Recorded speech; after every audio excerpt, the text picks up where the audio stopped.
skills, right? So organizations should definitely take the time out in not investing in analyzing what the current people skills are within their organization, right? And then that is an indicator on where the organization should be in the future and what that gap is. And then strategize to come up with meaningful learning experiences and interventions to be able to bridge that gap. I think it starts with an analysis, and I think if you're going to do that at an organizational level, it's going to be a time-consuming task, but nevertheless, very important task to prepare an organization to be future-ready. So, I would say that what we need as organizations is to find our purpose. And when you find your purpose, all the other things have to follow that purpose. We would definitely, the one thing that I would leave with is the entire building an AI literate organization, right? What do I mean by that? I'm not saying just your data scientists or your IT teams, but every single employee, right? Because in the coming years, AI will not be looked at as a specialist tool or limited to a certain teams only, right? It will be like everybody's co-pilot, and organizations that invest in AI literacy today will make, I strongly believe, will make far better decisions, will be able to innovate faster, will be able to adapt quickly, and use AI more responsibly, right?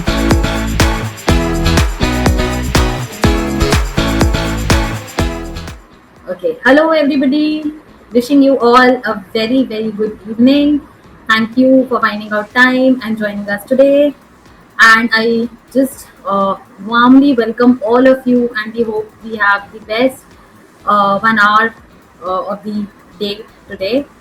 So let's start. First of all, I would like to take the opportunity of introducing our host, our publishers today, Vibrant Publishers. So Vibrant Publishers was founded in 2001 by Avni and Deep Udeshi. Vibrant Publishers emerged from a simple but powerful belief: quality education should be accessible, practical, and designed for how people actually learn in today's fast-paced world. They recognized that traditional learning materials weren't keeping up with the needs of modern students and professionals, so they set out to create something different: resources that are both comprehensive and approachable, through thorough yet concise. Today, their book serves as trusted companions for test takers, career changers, aspiring managers, and lifelong learners across 6 continents. Every title reflects their commitment to excellence, accuracy, and real world applicability. So, in short, if we speak about Vibrant Publishers is an independent educational publisher with over 25 years of experience, dedicated to empowering students, professionals, and entrepreneurs through high quality learning and resources. Let's give a big round of applause for Vibrant Publishers, and thank you, Vibrant Publishers, for bringing all of us together here. Let's talk about why we are here today. So every organization wants to be future ready, but what does that actually mean? Is it about technology, people, leadership, or sustainability? Today, we will explore these questions with our expert panel and uncover the capabilities that will define successful organizations in the years ahead. So, before we start with the discussion and before I invite the panelists, I would like to first introduce myself. So, I am a practicing company secretary and a qualified cost and management accountant. Your host, your moderator for today, Radhika Balasaria.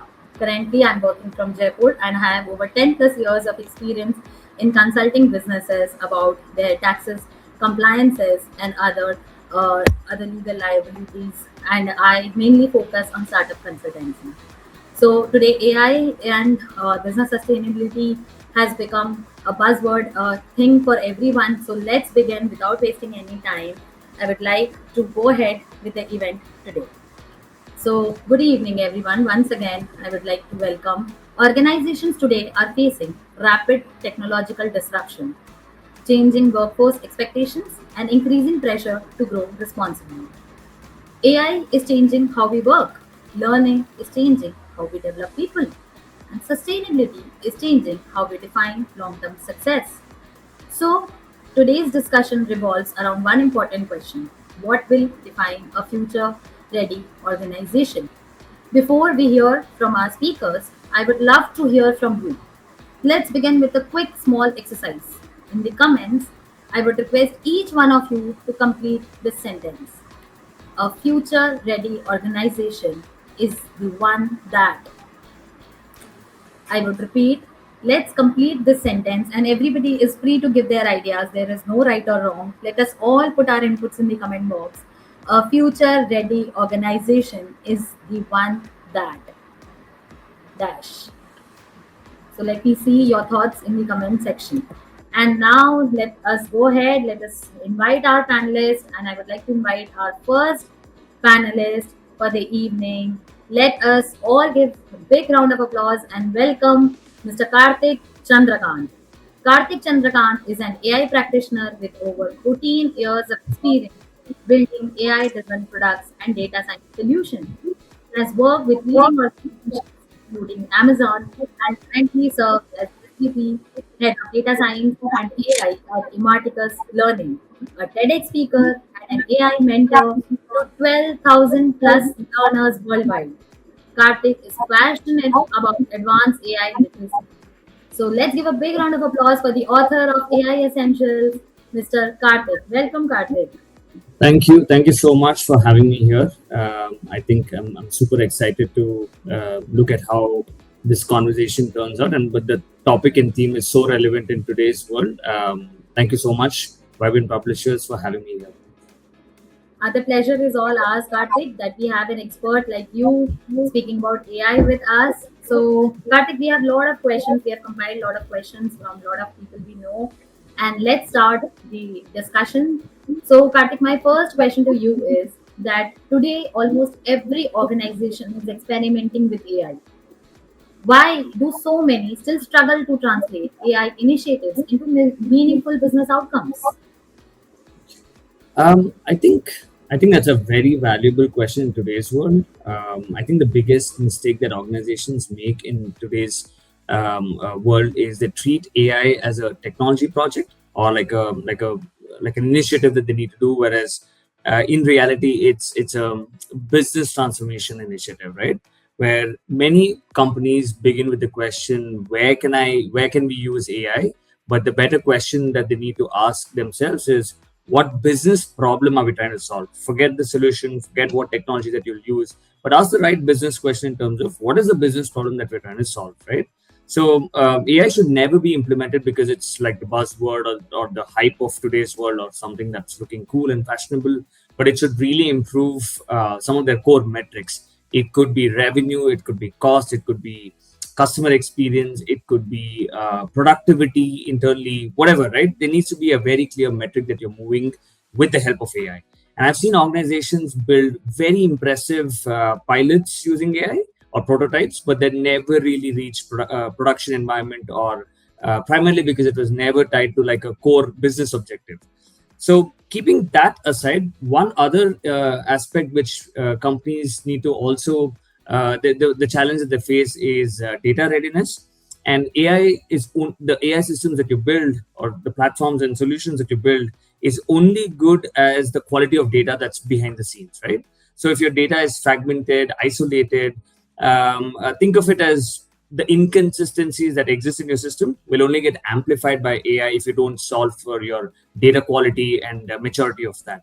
So people often underestimate these change management. Therefore, I think AI adoption is just not about deploying these fancy AI models, but it's also about helping people trust, helping people adopt, and effectively work with AI as a companion, right? So that's where I think successful AI transformations in large companies, to me, is only 1/4 of it is the technology behind it.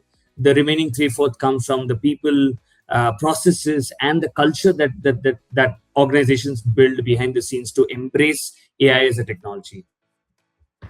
Great, Karthik. That is a great view, and I completely agree that we first need to identify the business problem and then use AI to solve it. And I guess it 25%. That's great. I mean, in today's environment, it's like People say AI is the only thing, but it's nice to hear from an AI expert that it's just one fourth of the organization. So, a question related to this, Karthik. So, do organizations need a AI strategy, or they do need a business strategy that includes AI? That's again like very relevant in today's world, right? That's a question I keep getting asked often in terms of do companies need an AI strategy. I strongly believe organizations don't need an AI strategy to begin with, right?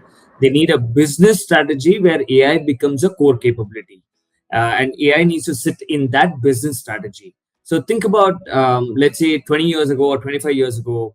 I don't think today there are CEOs asking for, "Hey, what is your IT strategy?" I mean, of course, or even fundamental to that. It simply powers the business, right? So AI typically will become exactly the same. The discussion will shift from where do we use AI to how can AI help us achieve the business objectives, right? In terms of AI helping us get faster, better, and more productive. So organizations that win not necessarily have the most AI today. It's basically the ones they will have more AI embedded into every function or every domain, right? From being sales, finance, marketing, HR, operations, or customer experience teams. It could be any of these, right? AI becomes a little more invisible behind the scenes, but the business outcomes become more visible. So I feel to sum it up, AI strategy is important, but that needs to sit within a business strategy and not AI strategy in isolation. Because if you're trying to solve business problems using AI alone as a technology, then you'll not be looking at what the core business problem statement is, right? And you'll simply be building, like I said in my previous question as well, you'll simply build fancy AI prototypes, pilots, which is not solving the core business objective. So that's where I think it becomes very important to have a business strategy having a very clear AI roadmap within it. Great. So, to summarize, you are trying to say that they should go hand in hand. Business strategy where the AI strategy fits in at all the levels, right? Yes. Thank you so much, Karthik. That really answered a lot of questions in my head. But another question that comes to me right now is that AI is available to everyone, right? Or it becomes available to everyone very shortly. So, what will actually separate a successful organization from the rest? How do we differentiate? Um, I think today in today's world, access to AI is no longer a key differentiator. I think everybody, at least most countries, and I just came off a UN event where we had representation from 193 countries. One of the common denominators that everybody talks about is access to AI is no longer the key differentiator. Everybody has it. Everybody has access to some form of ChatGPT, Copilots, Gemini, Claude, or any other open source models, right? The key differentiator that exists today is will be the organizational capability, and I believe there are four things that separates the ones that are successfully leading versus everybody else, right? The first one, which is really connected to the book that I authored, AI Essentials, which is AI literacy, right? Every employee, not just engineers or AI engineers or data scientists, but every employee needs to understand how to work with AI in a more responsible manner. Responsible AI, ethical AI, governance, these are becoming the common terminologies today. So, first thing is AI literacy, where everybody has a common understanding of what AI really is. The second important thing is high quality proprietary data, right? Models are now becoming commodities, and data is actually giving the key competitive edge. So, having good quality data becomes very important. The third one is the speed at which you can adopt and learn. Organization that continuously embed the culture of learning and development, adapt to those new changes, new technology, new ways of learning will clearly outperform those waiting for maturing or finding ways to let it stabilize and then I'll figure it out, right? So the mindset of being experimentative, learning, and the speed at which you learn or you drive your organization to move in that matter becomes very important. And last but not the least is responsible AI governance, right? The future really belongs to organization that can quickly adapt, and quickly do things without compromising on trust. And while I strongly believe you can buy all kinds of technology, you can buy the kind of tools and technology that you want, but you cannot when it comes to culture, right? So it becomes very important to really focus on these four elements. Just to summarize, the entire aspect of organization driving AI literacy top down, high quality data becomes very important with whenever you're trying to build AI systems around it. The speed at which you're enabling learning as a function, right? And lastly, responsible AI governance. I think these are the four things that will really help organizations to drive that exponential growth that they're looking for, while the common denominator of AI becoming available for everybody is there. But what will distinguish between a company with being AI first or AI native or driving AI initiatives versus those who are still trying to get there? Great. Thank you so much, Karthik, for breaking it down so nicely for our viewers today. Breaking it into points really shows your expertise on the topic, and this will help us help a lot of us to understand. And coming from the corporate governance background, understanding that AI governance is very important. That was a real value addition. I never thought of it like that. I am sure our viewers must also be impressed. We keep on focusing on how to implement better AI, and as you said, Yeah. to improve the data quality and everything. But I don't know how many of us were actually focusing on AI governance. So that was a great value addition, Karthik. Thank you so much. So moving ahead, one more thing I'd like to ask you is, what's the one misconceptions that organizations have about AI, and that you believe that it needs to be changed? Any one misconception, the major Yeah. one? I think that's all the talk of the town, right? Which is AI will replace people, and that's just not an organizational misconception today, but even a commoner walking on the streets are talking, "Will AI take away my jobs?" Right? So I think that I would like to throw some light on that. I think that's the biggest misconception today, that AI will replace people. I mean, let me explain what I mean. Right? AI will replace tasks and not the human potential. History has always shown us, if you look back, how any major, be it the industrial revolution or the IT boom, the internet, cloud, whatever be it, any major technology based shift changes the nature of work, right? And very similarly, AI is no different. The real risk isn't about AI replacing humans. It's humans who know how to use AI replacing those who don't, right? So that's why organizations need to invest as much as possible on the AI literacy front as they do on AI technology, because the future really belongs to organization where people, the human component and AI component, work together, right? And it's not a competition, or not to compete against each other, but how can you complement each other and work? So I often say the future isn't AI versus humans. It's always AI with humans, right? And I know many the talk of the town now is also human in the loop, with the entire agentic AI frameworks coming into play. So those when you approach AI from a lens of it being a companion, on how do you use it to boost your skill sets or boost your productivity or to do any of your tasks that you're doing today, I think that is when you start seeing value of it being a companion which will push your abilities to the next level and not going to replace you or take away the job, right? So that's how I would look at it, and that's one of the biggest misconceptions in today's world that I'm seeing very closely. 100% agreed. I meet students, I meet a lot of employees from a lot of corporates, and every time this is the common misconception that I hear, that we'll all be replaced, AI will take our jobs and everything. And Karthik, you have relieved all of us by saying that yes, people will not be replaced. AI users will be replacing the non-AI users, right?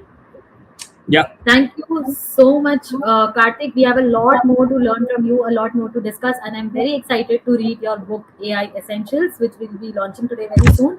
So, why don't you wait with us while we chit chat a little with our other panelists, and we'll be back to you with the questions from the audience, and also maybe if somebody else has an opinion against or for what you presented today. So, Yeah, thank you, Karthik. absolutely. Thank you. Thank you so Be much. with us. And I request the audience, if anybody has any questions that you want to ask Karthik regarding AI, then you can always put it in the comment box, and I will make sure that I bring it up at the end. Thank you, Karthik. So, moving ahead, as Karthik mentioned, learning and development are the most essential parts. I would like to invite our next panelist for the evening, and let's give a big, big round of applause for Mr. Albert Singh. Albert specializes in talent development and in designing and driving people programs. He brings over 15 years of experience across the e-commerce, cloud, and BFSI sectors. He also creates technical and non-technical learning initiatives to upskill employees, leads product demonstrations to improve user experience, and develops strategies that supports organizational growth. So, the author of Learning and Development Essentials, Albert, is here with us. Hello, Albert. A very good evening. Hi, Radhika. Good evening, and thank you for having me. I was just listening to Karthik, share his thoughts, and it was really an engaging session. So, thank you for putting this together. Yes, and Karthik, I think Albert, I think Karthik was also putting a lot of light on how learning and development are important, and people who will not learn AI or develop themselves will be out very soon.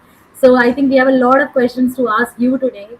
So without wasting any time, I would like to ask you, the first question is, which organizational learning capabilities will distinguish successful companies over the next decade in an environment of constant disruption?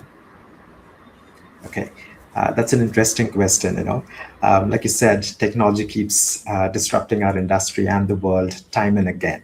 So the organizations that embrace that disruption and ride instead of resisting are the organizations that are going to sustain in the long run, right?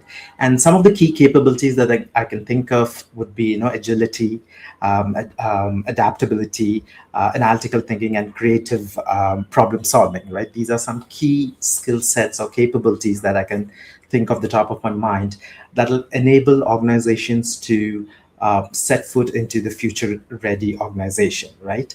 And as Karthik was also summarizing, it's about upskilling people, right? With these right set of capabilities, I'm sure organizations would be able to lead not themselves, but their own people into the future. So there it goes. Yes, Albert, I completely agree. But so now this gives me another question. This brings something. This actually makes me ask you that how should learning and development balance building deep technical expertise versus broad adaptability when it's unclear that which skills even be relevant in the next 5 years? The skills are also changing, no? Yes, yes, that's a great segue to the first question. Since I mentioned adaptability, it makes my explanation easier, I guess. See, organizations should be ready to be more adaptable and agile, right? With constant change that's happening around the world in terms of technology and innovation, organizations should also be more agile and adaptable in terms of how they scale up to the changes that are happening across them, right? And talking about incorporating those changes or making the organization ready for those changes, deep technical expertise is non-negotiable, right? You need that expertise within the organization to be able to build systems, processes, tools, and even people, right? So that is a non-negotiable factor. Now, that said, how much of deep expertise do you need, and for how many people do you need in the organization, right? So that should be dictated by the business problem that you're trying to solve, right? It is important to build that deep expertise within the organization to be able to come up with innovative solutions, creative problem solving, and to lead the market in the respective domain that the organization functions. But at the same time, you should also pass on that expertise to the other in the organization, right? That's when the adoption comes into picture, right? So it's a right mix of having deep expertise at the same time making sure the rest of the organization adopts that, right? Again, there is no hard and fast rules or fast rule or a formula that tells how much percentage should be deep expertise versus adoption. But I think the business problem that the organization is trying to solve should dictate that composition. Albert, your answer reminds me of a quote: teamwork makes dream work. So, not only upskilling yourself, but also making sure that your organization is equally, upgraded. Okay, that's a great insight. But could emerging technologies like AI and automated learning platforms inadvertently create new skill gaps and workforce alignment problems even while solving the other problems? Because workforce I alignment think is a challenge. Yes, I think it depends on the way you look at it. If you look at it at a skill gap, it is a skill gap. I would personally look at it as a learning curve, right? Because with AI technologies, a lot of products and software get deployed on a daily basis, right? And anybody who adopts a new product or a software has to go through that learning curve, right? In fact, a well-built product, AI product, is going to make it easier for the user. The product will be intuitive. It'll be really organic for the product, for the user to be able to adapt that as quickly as possible and leverage the benefits of the product. So of course, AI has contributed a lot in the learning and development space. It's made content creation or instructional design tasks easier. It's also helped with bringing in that user experience in terms of engaging learning journeys that we provide our users, right? So that said, again, if you look at it as a skill gap, then again, that's a different argument that I would have. But I would rather look at it as a learning curve for adopting something new. It's again part of the change management that any organization or any team that goes through, right? Look at it as a new process or a new product that you're adopting, and I think along with it is the learning curve that goes with it, and the L&D team should work on making sure that learning curve is as short as possible and as seamless and smooth as possible, right? That's what we can strive to achieve. Great. So, you actually are reminding me all the quotes today. Beauty lies in the eyes of the beholder. Something which is skill gap for me, or which was skill gap for me a few minutes ago, is suddenly a learning curve for me. And yes, it's easier said than done when people say it's a learning curve. But you highlighted it in the best manner at the end, that the learning and development team needs to make sure that it's crisp, it's concise, and it's easy for everyone to follow, right? That's great insight, Albert. You are changing my view towards things. I put so much efforts in compiling these questions. Vibrant Publishers put so much efforts, and suddenly our view is changed. Skill gap is no more a skill gap. So Glad okay. I could influence your perspective. Oh, you just changed it big time. I'm still thinking about it. Okay, so one last question before we go ahead is that as AI tools become capable of generating training content and even coaching employees directly, what's the boundary where human facilitation becomes irreplaceable? Like you said that the L&D team is important. So where is it that we become irreplaceable? So what are your views on this? Yes. Again, I think this is a broader question that I believe Karthik beautifully addressed earlier, right? It's not just about within L&D, right? We're asking a question about whether AI is going to replace human jobs, right? And, I'm just going to borrow some comments from Karthik's advice or other comments as well, right? See, AI is going to definitely improve the way we work, right? It's going to make things easier for us, make things better for us, and improve our productivity. But at the same time, human interference is equally important, right? Because we humans are the ones that built those products, right? Humans can never be replaced by another technology, is my personal opinion again.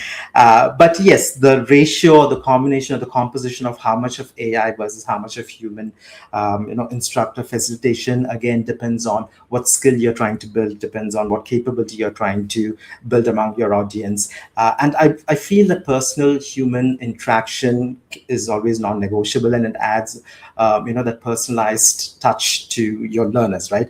If that were the case, we could have converted this whole launch into a pre-recorded AI agent-based, recording, right? We wouldn't have all of us engaging and sharing thoughts and having this banter, right? So I think in the long run, yes, there could be a paradigm shift in how AI is leveraged versus how much of human interference is required.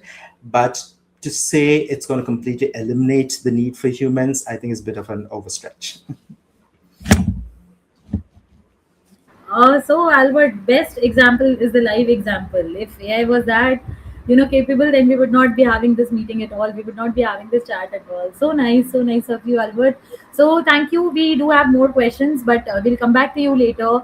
and be just be there with us.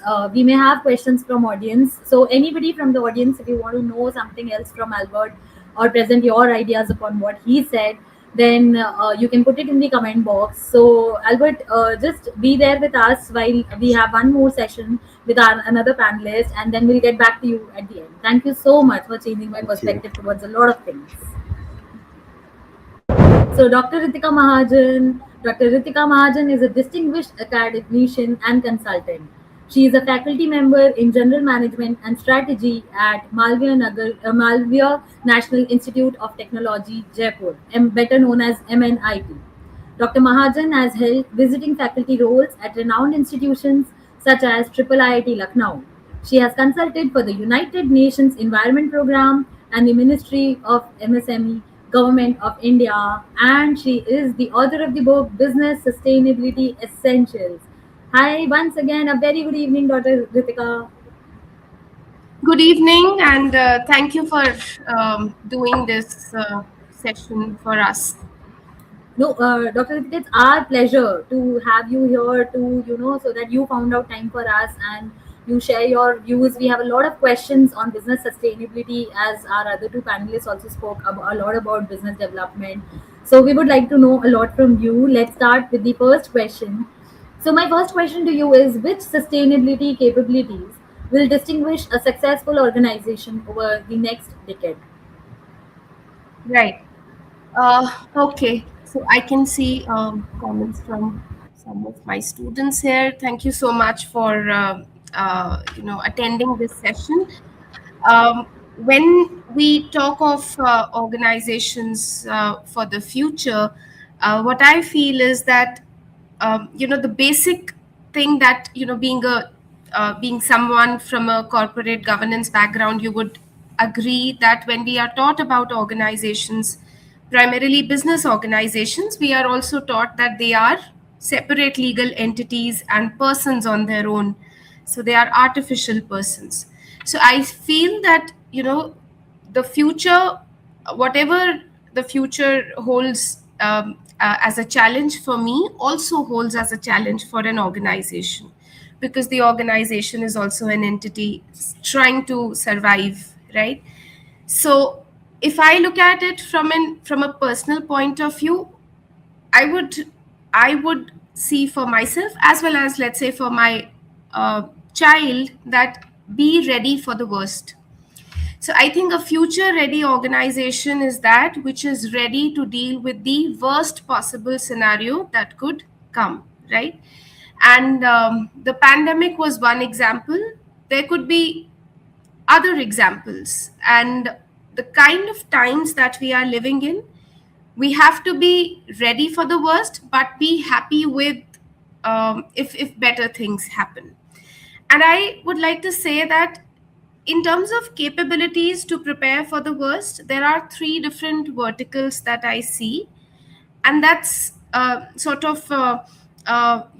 bringing all the three different panelists' ideas that we have today. If we combine all of them, there could be the three different capabilities that we need. So one is technology, and a data-driven technology, or technology that drives data and that is driven by data. And second is people and their capabilities. And the third is intent. And that's wherein business sustainability comes, because sustainability, there are a lot of things that have to be done at the ground level, but the fundamental change comes from a change in the intent and the purpose of the organization. So I think all three different aspects that we have covered today are the capabilities, including business sustainability capabilities, that future ready organizations need. Very nicely summarized how we can use what other panelists mentioned, and you added your value. That was really interesting, Ritika. So, ma'am, this brings me to another question. Then, when we talk about future-ready organizations, Right. so my question here is: do future-ready leaders need a different mindset from traditional business leaders? So I would Right. repeat, do future ready business leaders need a different mindset from traditional business leaders? And if so, what does that mindset look like? I think absolutely. Yes, we need mindsets which want to run organizations which are sustainable. And why is that so? Because a sustainable organization, again, there are various ways in which we can operationally differentiate between them. But when you're building an organization that sustains, you have to run it from a long term perspective.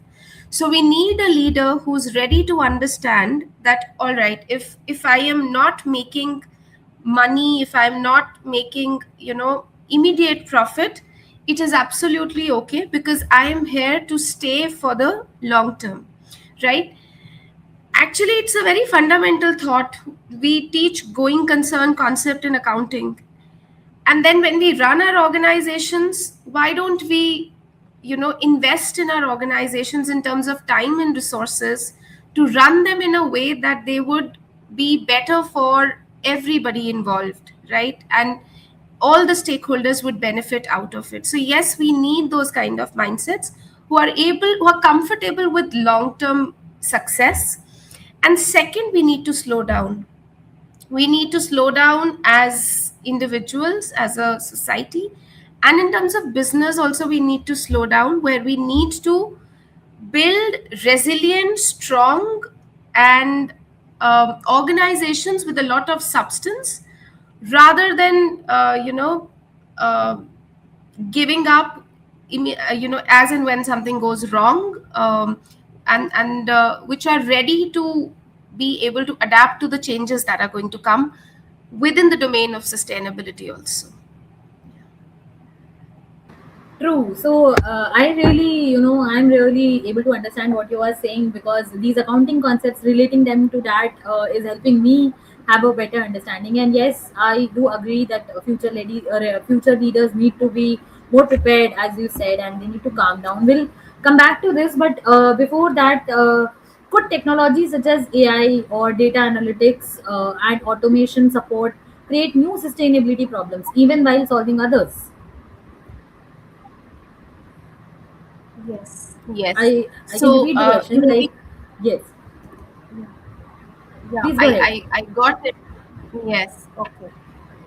Yes. So a lot of times, when we conduct a lot of interviews with students and also classroom discussions. And when we say that, what is green human resource management, the first idea that springs into people's mind is that an organization that is planting trees and that is cutting down on paper, right? And then we have to really probe ourselves that you are not printing paper or you are not using paper, but you are keeping your air conditioner on the moment you enter office, and even if you're not in the office, your AC is on and your system is on.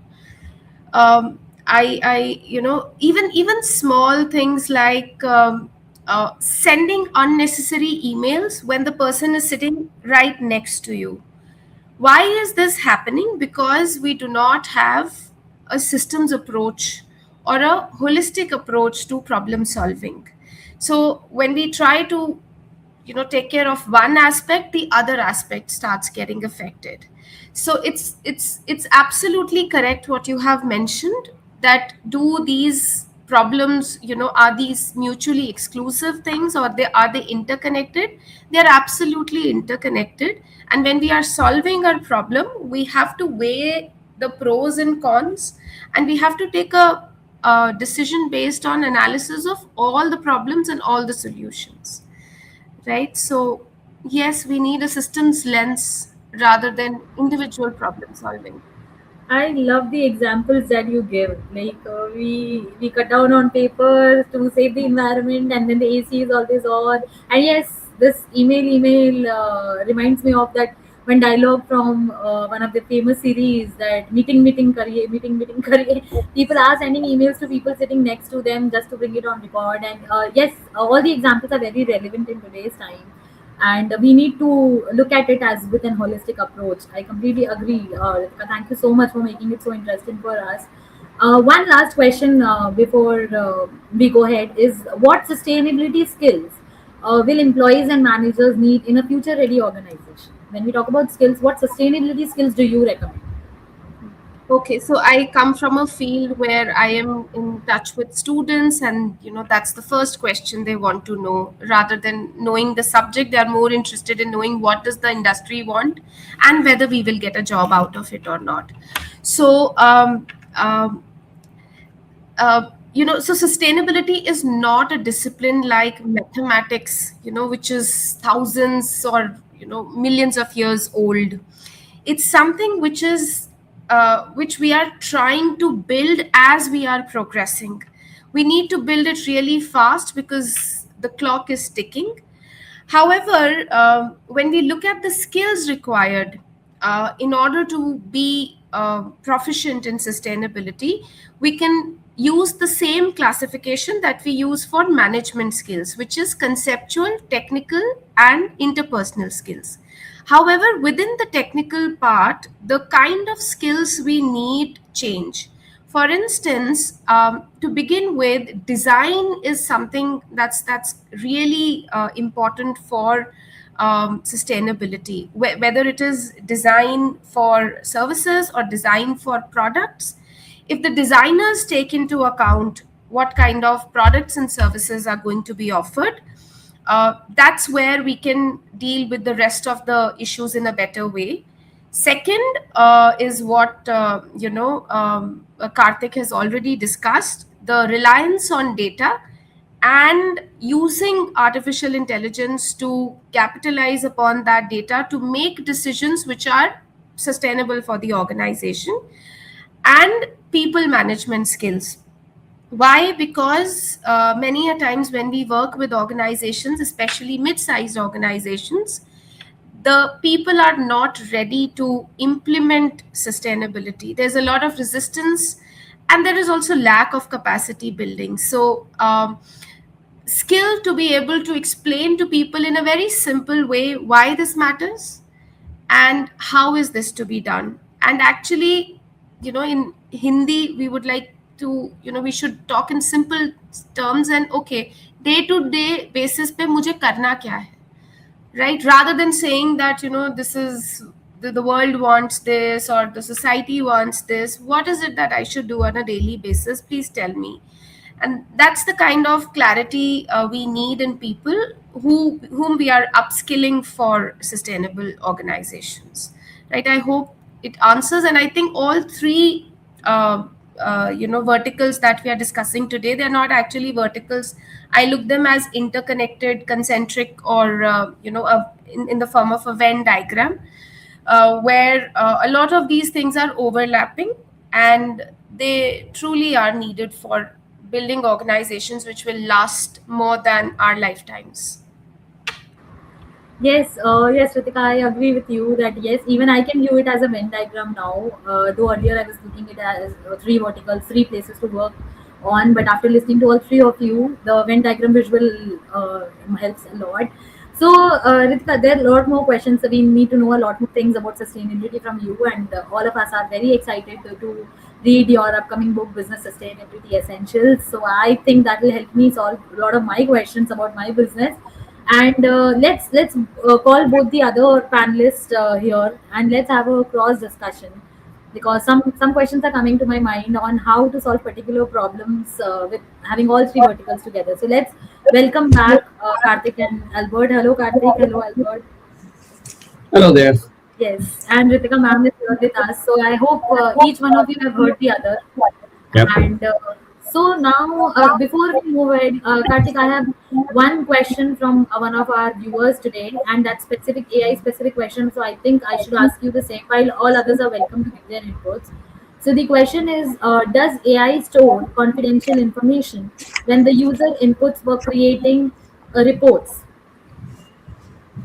Does it stores the confidential? This question is from one of our viewers, Prakash, and he Right. wants to So, know.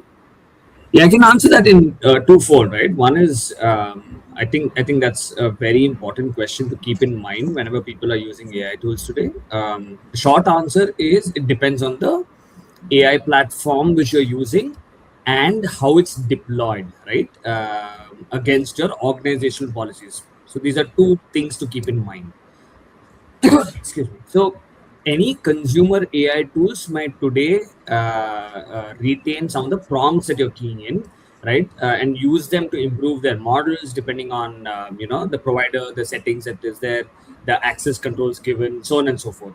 But on the other hand, there are enterprise AI platforms like Microsoft Copilot, Gemini for Workspace, so on and so forth, right? They typically offer you stronger privacy controls, contractual data management, data protection, access controls, where that prevents consumer data to not be used for any training of the foundational models, right? So these are two different things. So it's very important for us to know what's the current setup that you're using, and if it's within an enterprise environment, then there are higher chances of security.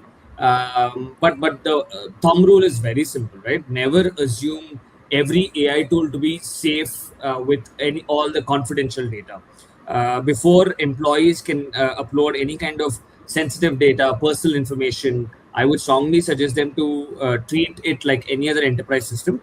If would you go ahead and put any information on public domain or a website or a browser?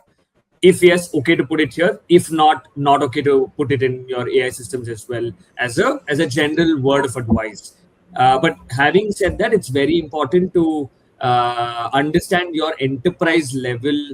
I'm talking purely from a corporate standard point of view. There are a lot of banking BFSI firms which doesn't allow you to use any of your AI systems, like be it Claude, be it GPT, primarily because of data security and compliance per se.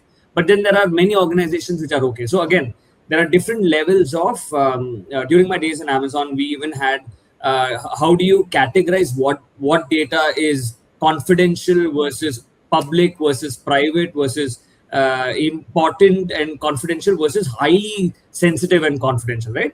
So first thing is for you to classify what is your data, which bucket is it sitting, and if it's okay to be exposed in public platforms or not. Accordingly, take the necessary checks with your enterprise level AI systems that you're using. But if it's not an enterprise level but general, like at your own B2C tools that you're kind of using, then just be mindful of what goes in and what doesn't. That's the slightly longish answer that I would have.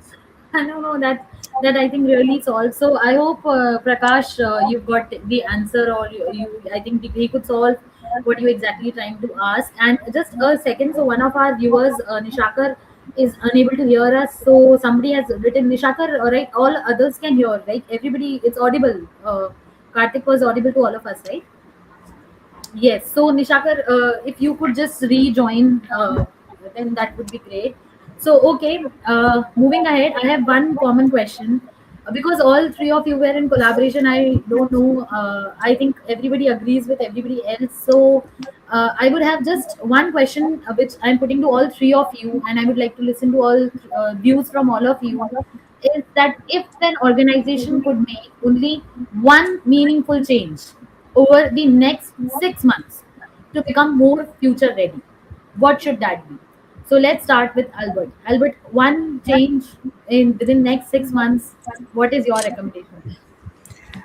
So I'm from L&D, so I'm biased. So I'm going to say people skills, right? So organizations should definitely take the time out in investing in analyzing what the current people skills are within their organization, right? And then that is an indicator on where the organization should be in the future and what that gap is. And then strategize to come up with meaningful learning experiences and interventions to be able to bridge that gap. I think it starts with an analysis, and I think if you're going to do that at an organizational level, it's going to be a time-consuming task, but nevertheless, very important task to prepare an organization to be future-ready. So, Okay, Albert, point taken. Same question to you, Ritika ma'am. Ma'am, what are your views? Ma'am, you are not audible. I think it's on mute. Yeah, so I come from a B school setup, and I have a little trivia to share with everybody that the industry has not started the classifications like management, finance, marketing, and human resource management. It is the B school system that started offering these specializations. So, which is the actual problem. So, I come from a domain which binds all the disciplines together, all the specializations together, which is strategy. And I would say that what we need as organizations is to find our purpose. And when you find your purpose, all the other things have to follow that purpose, right? And that purpose is more than profit maximization, because profit maximization also follows that purpose, and people training also follows that purpose, using data also follows that purpose, and building a long term organization also follows that purpose, right? So I think we need to be very clear why we are building what we are building. We have to build a purpose driven organization, one Yes, purpose yes. and everything aligned to that. That's a great Everything insight. follows. Yes, yes, that's a great insight. So coming back to Karthik, same question applies to you. What one Yeah. change do you suggest? Like I've already talked about the entire AI literacy, right? I think that's the biggest need, especially it's not a need of today, but I would say it's a need of yesterday, right? We would definitely, the one thing that I would leave with is the entire building an AI literate organization, right? What do I mean by that? I'm not saying just your data scientists or your IT teams, but every single employee, right? Because in the coming years, AI will not be looked at as a specialist tool or limited to a certain teams only, right? It will be like everybody's co-pilot, and organizations that invest in AI literacy today will make, I strongly believe, will make far better decisions. Will be able to innovate faster. Will be able to adapt quickly and use AI more responsibly, right? So I think investing in AI literacy today at an organization level is the most important and meaningful change that companies can do today or over the next 3 to 6 months. And while I said technology can be purchased, but capability must be built, right? It takes time for you to build. I think the other panelists also spoke about how capability building is an important aspect, and that's where that is what will define how future ready your organization is. And there are different ways to do it. Of course, through an L&D team, like it can go top down with building initiatives around AI literacy through that, or there can be self-learning programs. Or last but not the least, you can always grab a copy of AI Essentials as well, to kind of understand the fundamentals of AI and really get started. Right, that's what I mean. The whole AI world is really vast. What's very important is to get started, right? And once you start swimming into it, you will definitely explore a lot more. The start is what is the key important is the most important aspect from a meaningful change that we're talking about. Yes, Karthik, thank you so much, and thank you to the other panelists as well. And as excited as I am to read the books written by all three of you, authored by all three of you, I'm sure the audience is. So today, Vibrant Publishers is coming up with an offer. So I would take the due permission from all of you to present that. I request the backend team to present those beautiful books on the screen so that our audience can see. And yes, it's there visible on the screen. Business Sustainability and Essentials, written by Dr. Kritika Mahajan. Learning and Development Essentials, written by Albert Singh. And Artificial Intelligence Essentials by Karthik Chandrakant. And we have an offer on all the three books together. So we are launching these two books, Learning and Development Essentials and Business Sustainability Essentials, today. And Artificial Intelligence Essentials is already available. So I request everybody to scan, all those who are excited to read the book as much as I am. Scan this QR code on the screen, and you also get a discount on the combo of this book. Thank you, Vibrant Publishers, and thank you, panelists, thank you, everyone, thank you, audience, thank you for being there. I hope you all will love to read these books, and there'll be great value additions. We got a small insight within this 1 hour on their views and how they change our view towards things. So let us all order these books at the Yes, go through them and grow our organization many folds. Thank you so much. Wishing you all a very good night. Thank you for your valuable insights, dear panelists, and thank you, audience, for finding out time. Thank you, Vibrant Publishers, for bringing all of us together. Thank you very much, and I would wish many congratulations to both Dr. Ritika and Albert on a successful launch of the book. Yeah, and wishing everybody a great weekend ahead. Thank you. Thank you so much. Thank you. It was great. Thank you. All the best.